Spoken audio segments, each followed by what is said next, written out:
So the feds say they expect Fidel Castro's brother, Raul, to show up here in the United States to face murder charges one way or another. Cuba is reportedly considering potential plans now for military drone strikes on U.S. territory.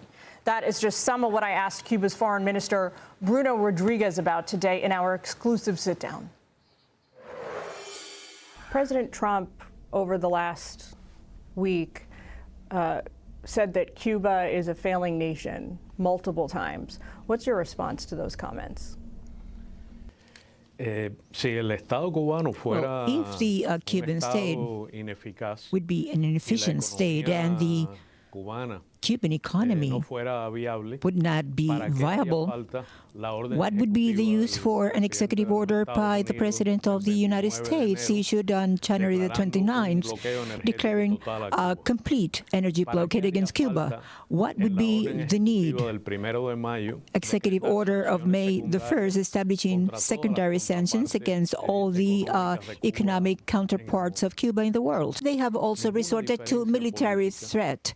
No political difference, no difference between two states, no consideration about the political system or the government of another country could be the reason for provoking a war or to cause a bloodbath or a humanitarian catastrophe. Secretary of State Marco Rubio told me, sir, on Thursday that the Cuban regime poses a direct national security threat to the United States of America. He mentioned an arsenal of military drones provided to the regime by the Russians, by the Chinese. He alluded to reporting in the United States last week that the Cuban government has even discussed internally potential plans to attack U.S. military targets.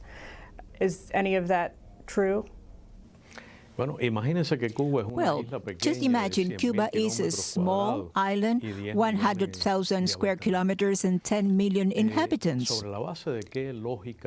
Based on what logic, what would be the common sense behind the idea that Cuba could threaten a nuclear superpower?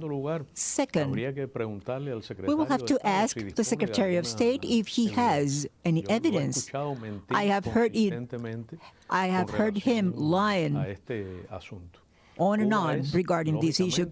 Last week, as you know, sir, the Trump administration indicted Raul Castro. This is the same type of decision that was made about Venezuelan leader Nicolas Maduro before the United States captured him, removed him from the country. Do you have concerns about the United States plotting potential regime change in Cuba? Are you prepared to defend against that militarily?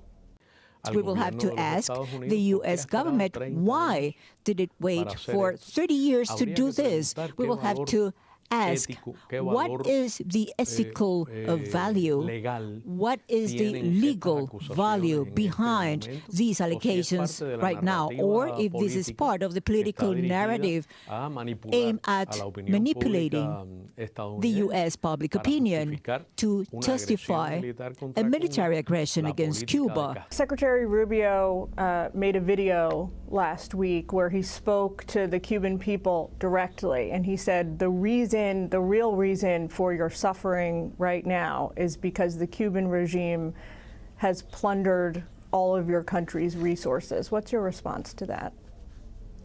The Secretary of State is one of the main masterminds behind the military threat against Cuba, the energy blockade, the complete blockade on fuel supplies to Cuba.